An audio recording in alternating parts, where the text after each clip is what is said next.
চাওক আমাৰ দলীয় স্থিতি একেবাৰে স্পষ্ট আমি পঞ্চায়ত নিৰ্বাচনৰ কাৰণে সাজু হৈছিলোঁ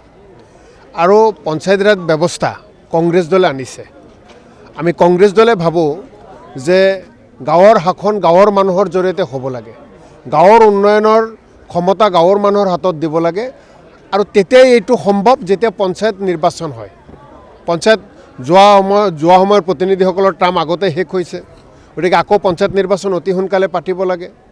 পঞ্চায়তী ৰাজৰ ব্যৱস্থাৰ জৰিয়তে প্ৰতিনিধি নিৰ্বাচিত কৰিব লাগে এইটো গোটেই প্ৰক্ৰিয়া চৰকাৰে যি ধৰণে আন্তৰিকতাৰে ল'ব লাগিছিল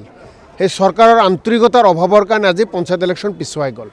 ডেলিমিটেশ্যন প্ৰক্ৰিয়াত যেটো স্বচ্ছতা থাকিব লাগিছিল যেটো নীতি নিয়মৰ ওপৰত কৰিব লাগিছিল তাত বহু আহুৱা হৈছে বহু ক্ষেত্ৰত ভুল হৈছে যেটো ইতিমধ্যে গুৱাহাটী মাননীয় হাইকোৰ্টৰ জৰিয়তে বিচাৰাধীন হৈ আছে গতিকে ইয়াৰ গোটেই প্ৰক্ৰিয়াটোত চৰকাৰৰ আৰু যদি তেওঁলোকে ভালকৈ নিৰীক্ষণ কৰি গোটেই কাম কাজখিনি কৰিলেহেঁতেন আজি পঞ্চায়ত ইলেকশ্যন অনুষ্ঠিত কৰিব পাৰিলেহেঁতেন আগতীয়াকৈ